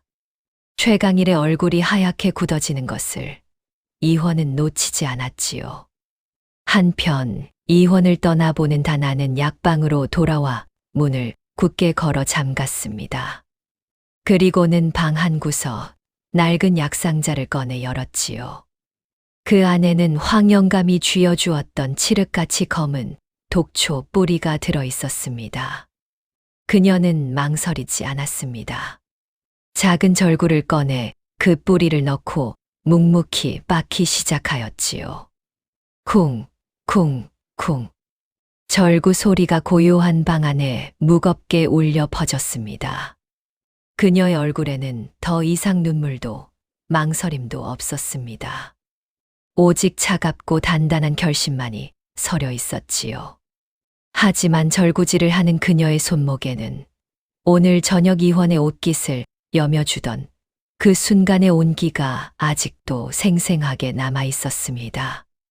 복수를 다짐하면 할수록 그 사내의 얼굴이 더욱 선명하게 떠올라 그녀는 저도 모르게 입술을 깨물어야만 했습니다. 깊은 밤 관아의 후원은 인적이 끊겨 쥐 죽은 듯 고요하였습니다. 오직 두 사내의 그림자만이 희미한 달빛 아래 길게 늘어져 있었지요. 나으리께서 찾으시는 것, 저 또한 그것을 찾고 있습니다. 아마도 우리는 아주 좋은 동무가 될 수 있을 듯합니다. 이환의 나직한 속삭임에 현감의 서자 최강일은 탐욕스러운 미소를 감추지 못하였습니다. 좋다. 내 아비의 서재는 경비가 삼엄하여 나 또한 함부로 드나들지 못한다. 허나 내 너를 그곳까지 안내해 주마. 그 안에 있는 것을 찾아내기만 한다면 절반은 너의 것이다. 하지만 그의 눈빛은 먹이를 앞에 둔 이무기처럼 교활하게 번뜩이고 있었지요. 두 사람은 마치 오랜 동무처럼 어깨를 나란히 하고 관아의 가장 깊숙한 곳을 향해 발걸음을 옮겼습니다. 서늘한 밤 공기가 뺨을 스칠 때마다 이화는 알 수 없는 긴장감에 휩싸였습니다. 그의 머릿속에 문득 다나의 얼굴이 스쳐 지나갔지요. 연회로 떠나기 전 자신의 옷깃을 여며주던 그녀의 가늘고 하얀 손가락, 그리고 부디 몸조심하시오라는 말을 건넸을 때 애써 외면하던 그녀의 슬픈 눈동자. 대체 왜 이 순간에 저 여인이 떠오르는 것인가? 그는 알 수 없는 감정의 동요를 애써 억누르며 눈앞에 최강일에게 모든 정신을 집중하였습니다. 마침내 두 사람은 현감의 서재 앞에 다다랐습니다. 최강일이 포졸들에게 눈짓을 보내자 포졸들은 말없이 문을 열었습니다. 자, 들어가시게. 나는 밖에서 망을 볼 터이니. 이화는 잠시 그를 의심의 눈초리로 바라보았지만 다른 방도가 없었기에 각오를 다지고 서재 안으로 발을 들여놓았습니다. 하지만 그가 서재 안으로 들어서는 순간 등 뒤에서 육중한 문이 쿵 하고 닫히며 빗장이 걸리는 소리가 들렸습니다. 그와 동시에 사방에 숨어있던 10여 명의 칼을 든 무사들이 횃불을 밝히며 그의 주위를 완벽하게 포위하였지요. 이게 무슨 짓이오? 창살 너머로 최강일의 비열한 웃음소리가 들려왔습니다. 어리석은 놈. 내 놈이 장부의 위치를 안다기에 친히 무덤까지 안내해 준 것이다. 여봐라, 저놈을 처치해라. 무사들이 함성을 지르며 일제히 이원에게 달려들었습니다. 이원은 옆에 있던 서안을 걷어차 무사들을 막고 벽에 걸려있던 칼집에서 칼을 뽑아 들었습니다. 성치 않은 몸이었지만 그의 검술은 놀랍도록 날카롭고 매서웠지요. 하지만 중과부적이었습니다. 이원의 팔과 어깨에 차례로 깊은 칼자국이 생겼고 그의 숨은 점점 더 거칠어졌지요. 바로 그때였습니다. 밖에서 망을 보던 황영감은 서재 쪽에서 들려오는 희미한 비명 소리를 듣고 모든 것이 함정이었음을 직감하였습니다. 그의 눈에 후원 한쪽에 쌓여있던 마른 볕단 더미가 들어왔습니다. 그는 한치의 망설임도 없이 허리춤에 있던 부싯돌을 꺼내 불을 붙였습니다. 그리고는 그 불붙은 집단을 들고 관아에서 가장 큰 무기고를 향해 전속력으로 내달렸지요. 불이야, 무기고에 불이 났다. 잠시 후 관아 전체가 떠나갈 듯한 고함 소리와 함께 시뻘건 불길이 밤하늘을 집어삼킬 듯이 타올랐습니다. 서재를 포위하고 있던 무사들과 포졸들마저 당황하여 우왕좌왕하기 시작하였지요. 이원은 바로 그 순간을 놓치지 않았습니다. 그는 남은 힘을 다해 포위망의 가장 약한 곳을 뚫고 서재의 창을 깨고 밖으로 몸을 날렸습니다. 밖으로 나온 이원의 눈에 들어온 것은 불길 속에서 쓰러져가는 황영감의 모습이었습니다. 그는 무기고에 불을 지른 뒤 빠져나오다가 포졸의 칼의 옆구리를 깊게 베이고 만 것이었지요. 영감. 이원은 비명을 지르며 그에게로 달려갔습니다. 황영감은 이미 숨이 넘어가고 있었습니다. 하지만 그는 마지막 힘을 쥐어짜내 이원의 손을 움켜쥐었습니다. 그리고는 떨리는 피 묻은 손가락으로 서재가 아닌 현감이 거처하는 가장 깊숙하고 은밀한 안채 쪽을 필사적으로 가리켰습니다. 그곳에 진짜 장부가 있다는 마지막 단서였지요. 황영감의 손이 힘없이 바닥으로 떨어졌습니다. 이원의 얼굴 위로 분노와 슬픔으로 뒤엉킨 뜨거운 눈물이 흘러내렸습니다. 으흐흑 영감. 하지만 슬퍼할 겨를도 없었습니다. 사방에서 포졸들이 다시 몰려오고 있었지요.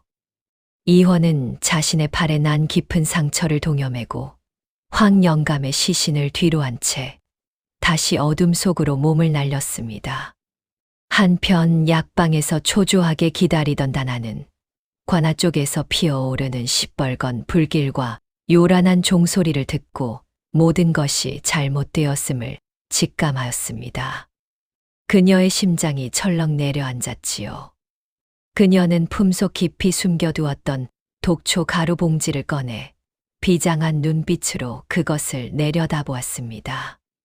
그녀의 눈빛은 더 이상 복수심만으로 타오르지 않았습니다. 그 안에는 사지로 떠난 사내에 대한 애끓는 그리움과 그를 잃을지도 모른다는 처절한 두려움이 함께 담겨 있었지요.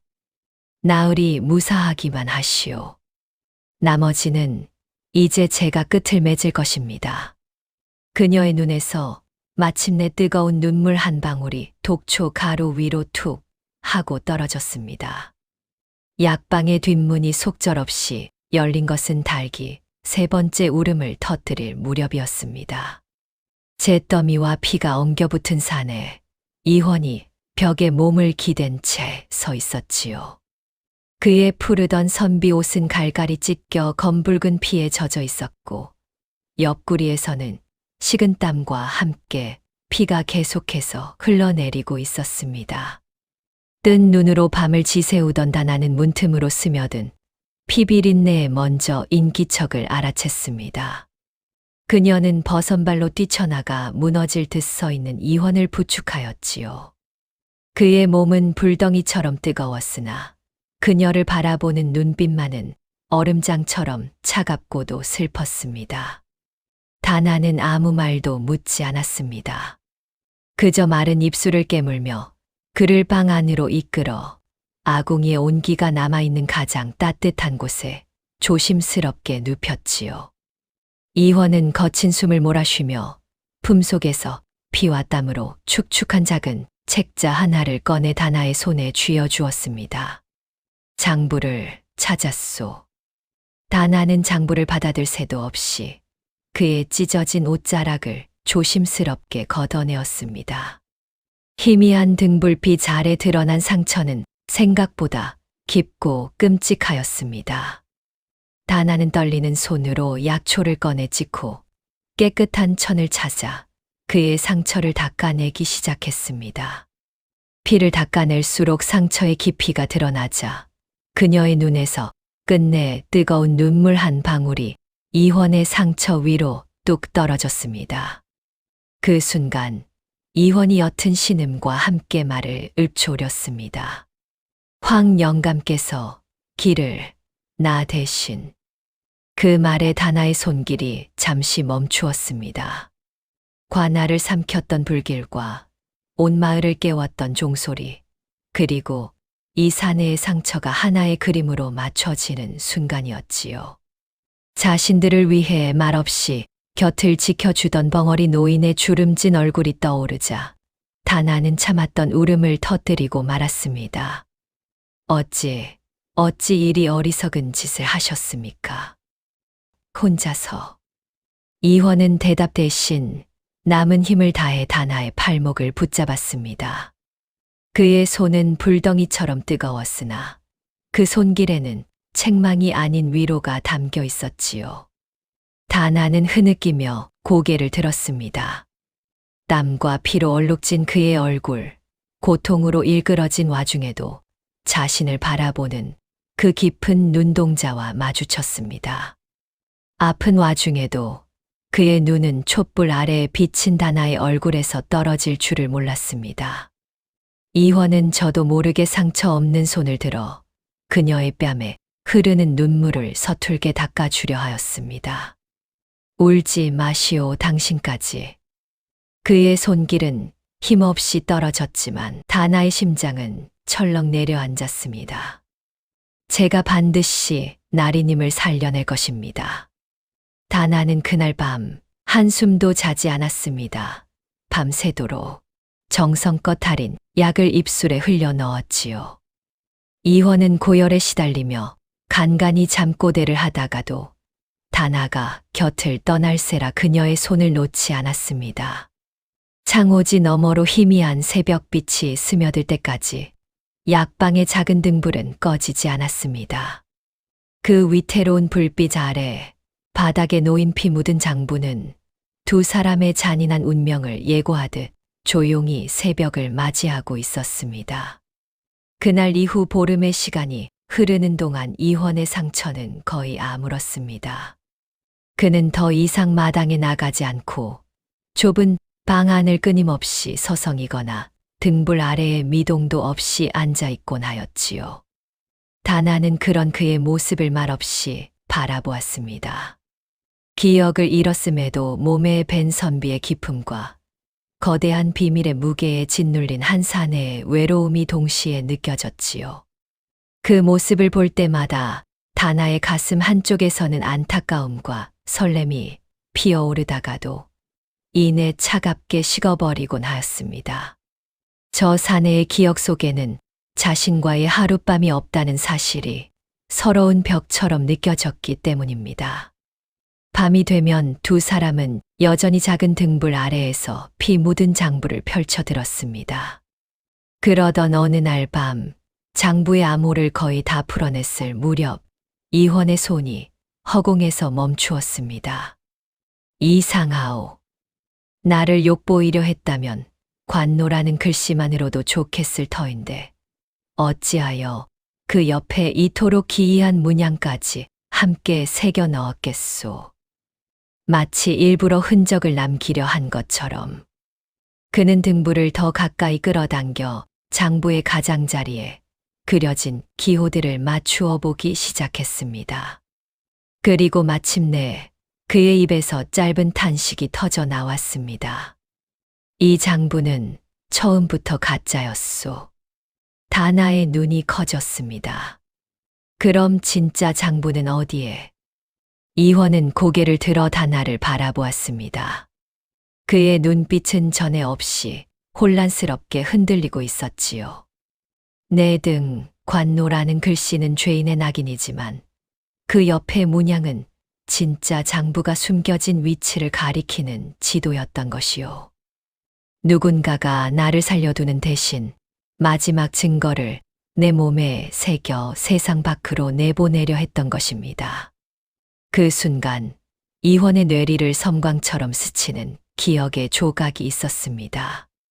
뜨거운 인두가 등을 지지는 끔찍한 고통 속에서 누군가 속삭이던 목소리. 살아남게. 자네 몸이 곧 증거일세. 그 목소리의 주인은 장부의 가장 마지막에 배신자라 낙인 찍힌 다나의 남편이었습니다. 이원은 떨리는 손으로 장부의 마지막 이름을 가리켰습니다. 당신의 남편은 배신자가 아니었소. 이 모든 죄악을 끝내려 했던 마지막 애인이자 내게 이 지도를 새겨넣고 모든 것을 뒤집어 쓴 사람이요. 다나의 세상이 다시 한번 무너져 내렸습니다. 소리 없는 눈물이 그녀의 뺨을 타고 흘러내렸습니다. 그녀는 무너진 몸을 가누지 못하고 바닥에 주저앉아 흐느꼈습니다. 이원은 그런 그녀의 모습에서 눈을 뗄 수가 없었습니다. 촛불 아래 눈물 짓는 여인의 얼굴은 위태로워 보였기 때문이지요. 기억은 없지만 심장의 가장 깊은 곳에서부터 뜨거운 무언가가 솟구쳐 올랐지요. 그는 홀린 듯 그녀에게 다가가 무릎을 꿇고 떨리는 손으로 그녀의 뺨에 흐르는 눈물을 닦아주었습니다. 울지 마시오. 다나는 고개를 들어 눈물 젖은 눈으로 그를 바라보았습니다. 그의 눈동자에는 연민과 슬픔, 그리고 그 모든 것을 압도하는 꺼질 줄 모르는 무언가가 그 눈동자 깊이 타오르고 있었지요. 과거를 기억하지 못하는 반쪽짜리 사내이나 당신 곁에 그저 한 사람으로 머물고 싶소. 방 안의 공기는 숨이 멎을 듯 고요해졌지요. 다나. 그가 타는 목마름으로 그녀의 이름을 불렀습니다. 다나는 대답 대신 조용히 눈을 감았습니다. 그것으로 충분하였습니다. 그날 밤 두 사람은 기억도 이름도 아닌 오직 서로의 슬픔만을 벗삼아 긴 밤을 견뎌내었습니다. 창호지에 비친 두 개의 그림자는 서로에게 깊이 기댄 채 고요히 머물렀고 약방의 작은 등불은 그 모든 것을 품은 채 새벽이 올 때까지 타올랐습니다. 그날 밤의 긴 침묵이 채 가시지 않은 새벽 정적을 먼저 깬 것은 이원이었습니다. 그는 곤히 잠든 다나의 얼굴을 한참 동안 말없이 바라보았지요. 그는 손을 뻗어 그녀의 흐트러진 머리카락을 조심스럽게 쓸어 넘겨주었습니다.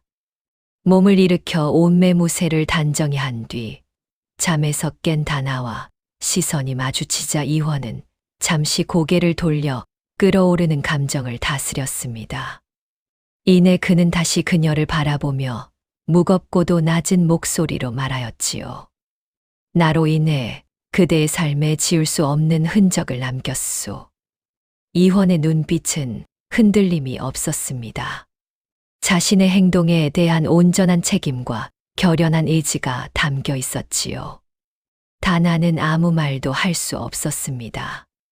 그저 입술을 깨물 뿐이었지요. 이제 두 사람에게 낮은 더 없이 어색하였습니다. 이원은 등불 앞에 등을 돌려 앉으며 말했습니다. 외람된 아등을 보여야겠소.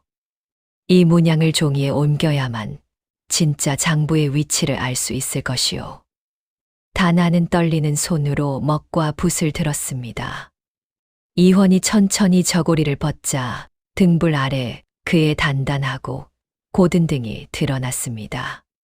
그 위에는 관노라는 굴욕적인 글씨와 그보다 더 끔찍한 운명을 암시하는 기이한 문양이 자리하고 있었지요. 다나는 숨을 참고 붓 끝에 먹을 적셔 그의 등에 조심스럽게 가져갔습니다. 그녀의 손끝이 상처 위에 아문 흉터를 스치는 순간 이원은 숨을 짧게 내쉬었습니다. 당장이라도 몸을 돌려 다나를 확인하고 싶었으나 그는 주먹을 꽉 쥐며 간신히 그 충동을 억눌렀습니다. 마침내 한 폭의 긴 종이 위에 지도가 완성되었습니다. 지도를 앞에 두고 두 사람은 머리를 맞대었습니다.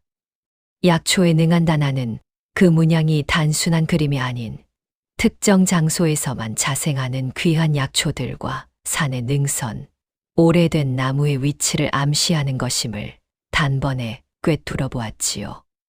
두 사람은 마침내 진짜 장부가 숨겨진 장소가 과거 다나의 남편이 약초를 캐러 다녔던 인적이 드문 산속에 버려진 절터임을 알아챘습니다.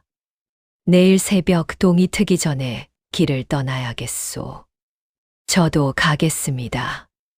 단호한 그녀의 말에 이원은 단호히 고개를 저었습니다. 아니요. 그대는 내가 반드시 살아 돌아와야 할 유일한 이유요. 그러니 나를 믿고 이곳에서 기다려 주시오. 그 말에 다나는 더 이상 아무 말도 할 수 없었습니다. 동이 트기 전 이원은 마지막 채비를 마쳤습니다. 다나는 밤새 잠들지 못하고 그의 허리에 칼을 채워주고 온매무새를 만져주었습니다. 떠나기 직전 이원은 자신의 허리춤에 매달려 있던 작은 비단 매듭 하나를 풀어 그녀의 손에 쥐어주었습니다. 돌아와 내 손으로 다시 거둘 것이오.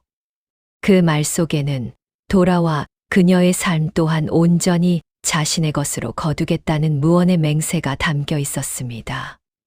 이원은 미련 없이 몸을 돌려 어둠 속으로 사라졌습니다.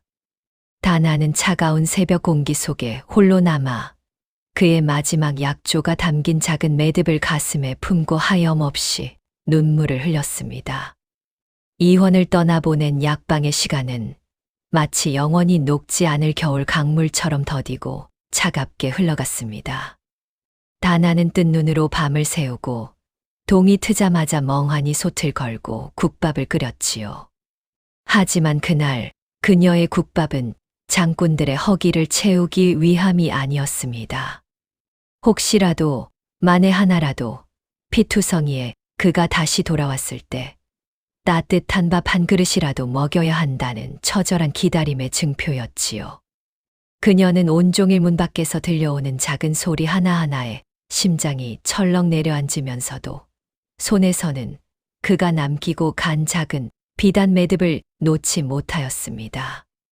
한편 칠흑 같은 어둠 속을 꼬박 하룻밤 달려간 이화는 마침내 동이 틀 무렵 그 비극의 장소 버려진 절터에 도착하였습니다. 금방이라도 무너져 내릴 듯한 사찰은 스산한 기운을 내뿜으며 그를 맞이하였지요. 바로 이곳이었습니다. 3년 전 이름 모를 동지를 만나기로 했던 곳이자 자신의 인생이 송두리째 무너져 내렸던 바로 그 장소였습니다. 그는 칼자루를 고쳐 쥐고 조심스럽게 안으로 들어섰습니다. 지도에 표시된 곳은 대웅전의 낡은 불상 뒤편이었습니다. 그가 삭은 나무 불상을 힘겹게 밀어내자 그 뒤로 시커먼 구멍이 드러났고 안에는 기름종이로 몇 겹이나 꼼꼼하게 쌓인 작은 오칠 상자 하나가 놓여 있었습니다. 이화는 떨리는 손으로 상자를 꺼내 열었습니다. 그 안에는 관아에서 빼내온 것과는 비교도 할 수 없을 만큼 상세하고 방대한 지난 10년간 고을 백성의 피를 빨아먹은 가짜 역병의 모든 기록이 담긴 진짜 장부가 들어 있었습니다. 그리고 그 장부 밑에는 곱게 접힌 편지 한 통이 함께 있었지요. 이원이 편지를 펼치자 그 안에는 다나의 남편이 남긴 마지막 유서가 단정한 글씨로 적혀 있었습니다. 이 서신을 읽고 있다면 나는 이미 이 세상 사람이 아닐 것이고 자네는 모든 기억을 잃었을 것이네. 최익현은 이 고을에 주기적으로 독을 풀어 가짜 역병을 만들고 오직 자신만이 가진 해독제로 백성을 등쳐먹는 악마일세. 나는 그 죄의 증거인 이 장부를 빼돌려 자네와 함께 모든 것을 바로잡으려 하였으나 결국 실패하고 말았네. 나는 마지막 순간 자네의 등에 이 모든 것을 끝낼 수 있는 마지막 증거의 위치를 새기게 했네. 자네를 살리기 위한 마지막 강도였네. 그리고 부디 나의 가여운 아내 다나를 이 험한 세상에서 지켜주시게. 편지를 읽어내리는 이환의 눈에서 뜨거운 눈물 한 방울이 툭 하고 떨어졌습니다. 모든 진실의 조각이 마침내 맞춰지는 순간이었습니다. 자신을 구하려다 죽어간 동지, 그리고 그가 목숨처럼 지키려 했던 여인. 바로 그때였습니다. 그의 등 뒤에서 차갑고도 나직한 목소리가 들려왔습니다. 이제야 모든 것을 찾았는가? 3년 하고도 반년 만이로군. 이환이 번개처럼 몸을 돌리자 그곳에는 현감 최익현이 10명 남짓의 복면을 쓴 자객들과 함께 유령처럼 서 있었습니다. 내 놈의 등에 새겨진 지도를 아는 자는 단둘뿐이었지. 죽은 그놈, 그리고 나. 내 놈이 살아있다는 것을 안 순간부터 나는 여기서 너를 기다리고 있었다. 최익현의 얼굴에 비릿한 미소가 떠올랐습니다. 장부와 그 서신을 넘기고 곱게 죽겠느냐, 아니면 사지가 찢겨 들개의 먹이가 되겠느냐. 이환은 말없이 편지를 품에 품고 장부를 등 뒤로 감춘 채 칼을 뽑아 들었습니다. 왕명을 받들러 왔다. 그리고 한 동지의 유언을 집행하러 왔다. 그 말을 신호로 사방에 숨어있던 자객들이 일제히 그에게 달려들었습니다. 처절하고도 외로운 사투가 시작되었습니다.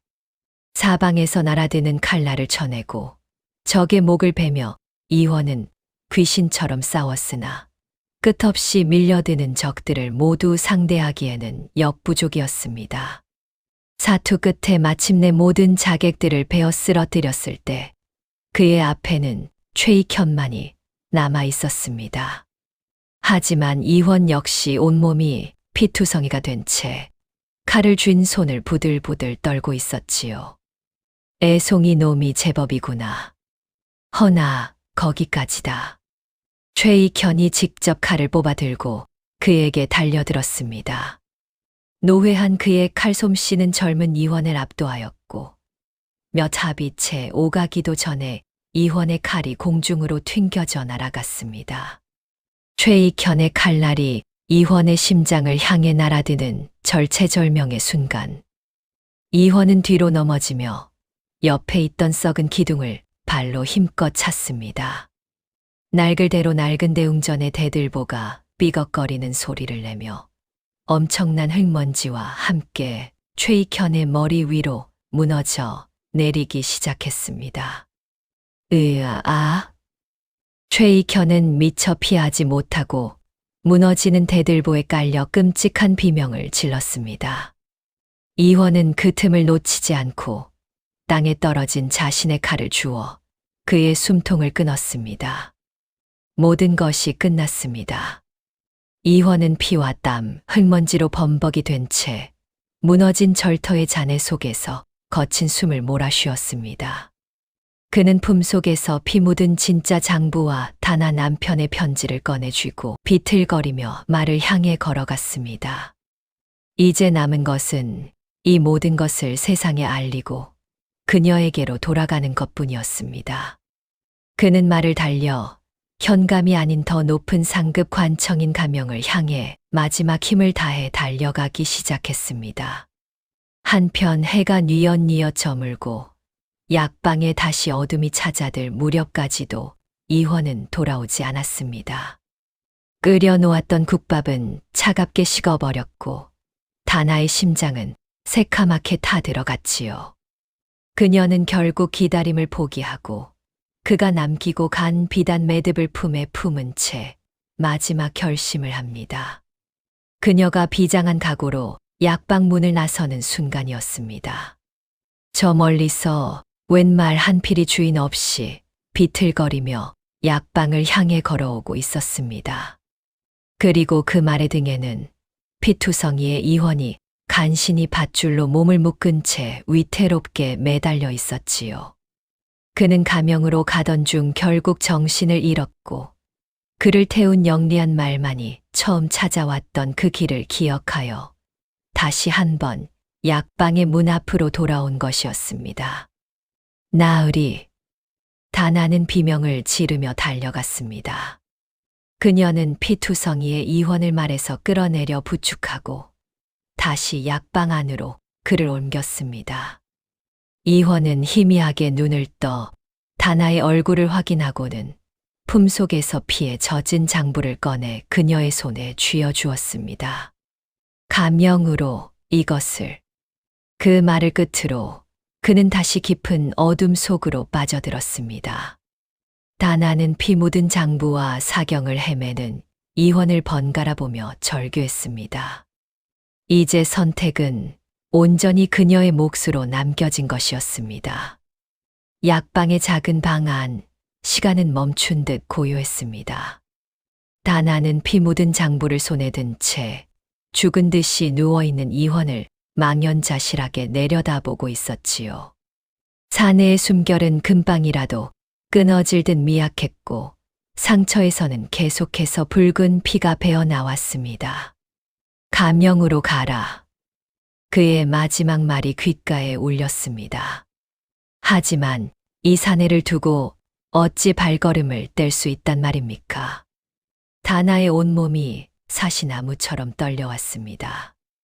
그녀의 눈에서 뜨거운 눈물이 뚝뚝 떨어져 피 묻은 장부 위로 번져나갔습니다. 지난 시간들이 주마등처럼 스쳐 지나갔습니다. 처음 약방문을 두드리던 그의 처절한 모습, 자신의 상처보다 그녀의 눈물을 먼저 닦아주던 투박한 손길, 기억을 잃고도 자신을 지키려 했던 그의 서늘한 눈빛, 그리고 어젯밤 평생을 책임지겠다던 그의 무거운 약조까지.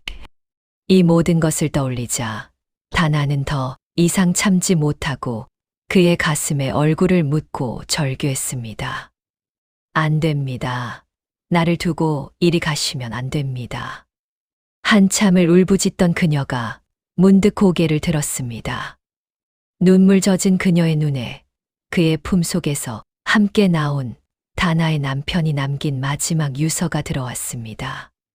자신을 위해 목숨을 던진 두 사내의 마지막 의지가 피 묻은 장부와 함께 그녀의 손에 들려 있었습니다.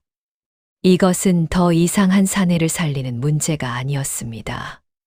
억울하게 죽어간 수많은 백성들의 원혼과 자신을 위해 쓰러져간 두 사내의 명예, 그리고 이 모든 것을 바로 세워야 할 마지막 책임이 이제 온전히 그녀의 어깨에 지워진 것이었습니다. 다나의 눈빛이 변했습니다. 그녀는 더 이상 울지 않았습니다. 방 안에서 가장 좋은 약재들을 꺼내 찍기 시작했습니다. 그리고는 이혼의 상처에 정성껏 약을 바르고 온 힘을 다해 그의 몸을 동여매어 지혈하였지요. 마지막으로 그녀는 그의 귓가에 나직이 속삭였습니다. 살아계셔야 합니다. 반드시 살아계셔서 제 손으로 다시 거두시겠다던 그 약조를 꼭 지키셔야 합니다. 다나는 그가 남기고 간 비단 매듭을 자신의 옷고름에 단단히 메었습니다. 그리고는 피 묻은 장부를 품에 품고 결연한 표정으로 약방 문을 나섰습니다. 어둠 속 가명을 향해 한 여인의 외롭고도 위대한 걸음이 시작된 것이었습니다. 이틀 뒤 가명의 대청은 발칵 뒤집혔습니다. 밤새 말을 달려 도착한 한 미천한 과부가 피 묻은 장부를 내밀며 현감 최익현의 모든 죄악을 고발하였기 때문입니다.